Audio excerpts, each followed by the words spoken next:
Hello everyone, welcome back to my channel.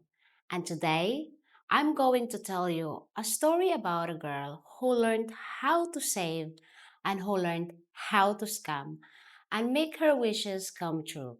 So listen in to this tale and let me know your thoughts about it.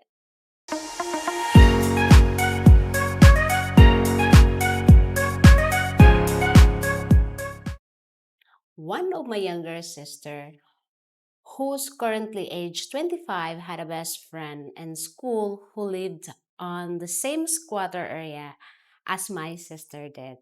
All poor beyond belief, but both content and happy as they knew nothing better at the time in life. My sister friend was 19 and had never really dated, just a few puppy love crushes, but nothing serious as she was focusing on her college and a simple, nice girl. However, whilst out shopping at the local market for her mama one early morning, she was approached by a foreigner in his late 50s, smiling and polite, and seems like a really nice guy. He asked her if he could get to know her. She was a little shy, but she agreed. And over the period of the next 4 months, the relationship blossomed. And she fell deeply in love, and the guy treated her nicely also. He also promised her he would take her back to his country where he could care her and provide her with a nice life together, which she liked the idea of, and also it would be a dream come true to finally get out of poverty and have someone at her side she truly loved. Her parents liked him also, and they were not expecting, and she asked for nothing also, only his commitment and love. She told him that she was worried about getting pregnant as she was still in college. But he said, "Don't worry if you get pregnant. I want to make sure you're supported and that if you do get pregnant, it will make him so happy." As I said, it was at this point, after dating about 4 months or so, that she discovered she was pregnant with his child only 1 month. She told the foreigner, who smiled and said he was happy, delighted. However, within a week, he disappeared, never to be seen again. She was now pregnant and frightened to tell her parents, but eventually, as the months passed and her belly grew, it became impossible to hide, and she confessed to them that she was pregnant 4 months ago that time.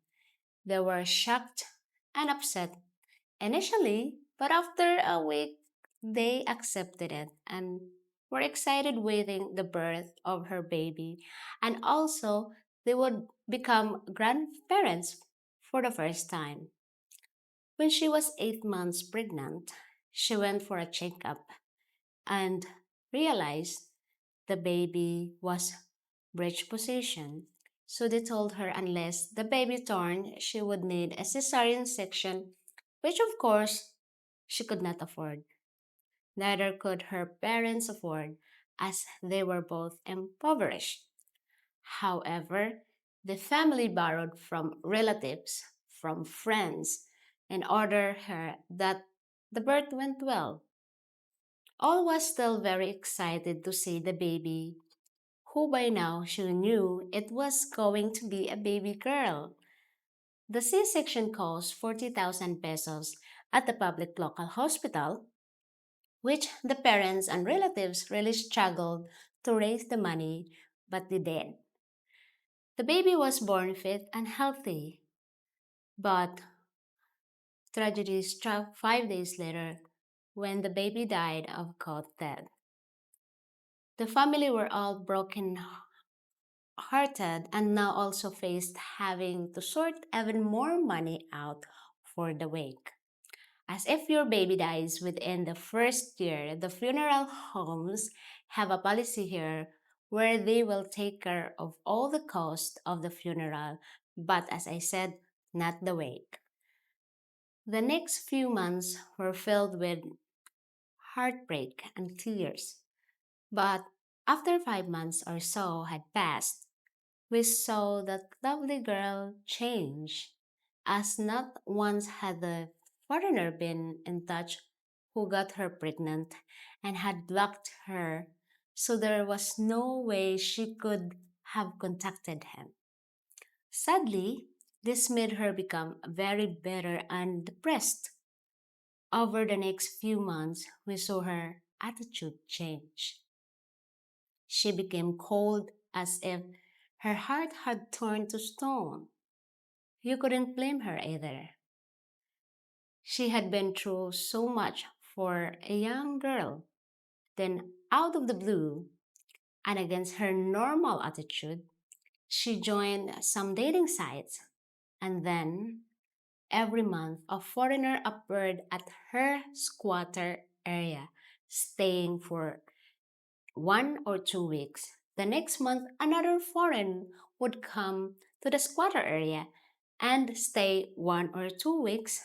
And this went on and on and on. She seemed wild now, even her parents were too scared to confront her. Neighbors were gossiping about her, running her down, calling her all types of nasty things. However, she never went out.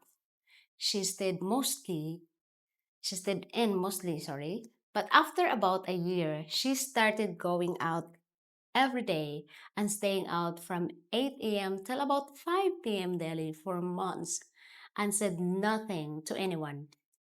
Whenever a foreigner visited her, he always met her at the squatter area. 2 years passed, then suddenly no more foreigners visited. She stopped it. And then invited her parents and relatives and even the neighbors that had downed her to a fiesta at an address nearby and stated all were to attend as she would provide a meal for parents and relatives, neighbors on that day. People were talking, people were curious, but on the day they all turned up at the address only to find that a beautiful house now stood where there once was a small grassed area next to the highway. She had hired caterers to cook the food, and seats and chairs had been set out, and everyone sat and enjoyed a lovely meal. At the end of the meal, she stood up at the head of the table with a microphone and called for everyone's attention, whereupon she said those words: For those of you that supported me and financially helped me during my trials and tribulations over the tragedy of birthing a beautiful child and losing that child within a week, I am entirely grateful. And if you come up to the table, I will repay you in full the money that you raised in order to help me at my time of need. For those of you that have downed me, calling me all types of nasty names, calling me slut, whore, prostitute, when all along, at that time, all I yearned for was support, friendship, and someone to talk to. So instead, I made a vow to myself to pull myself out of poverty, to build myself a life where I could live in peace in a house that I built. As you can see now, this gave me hope and helped me over to bereavement by building this house. I can now at last put the past behind me and move on with my life and hopefully begin to trust again. Yes, I have used foreigners like I was once used by someone I thought truly loved me. and that would have stood by me. But instead, he abandoned me in my times of need. What he had fed me was a pack of lies, false promises, when I gave him my heart completely. Yes, you can only laugh at me, but in every cloud there's a silver lining. And yes, I used foreigners to help me build my dreams and promise them as I had been promised before, and then let them go. I pray every day for the sins that I've committed in order to gain this beautiful house and to regain my sanity. She then turned around and walked into a lovely new house, closing the door behind her. You could hear a pin drop. Nobody said a word. This is an actual event that happened, and I will let you comment to let me know what you think. Was it her fault?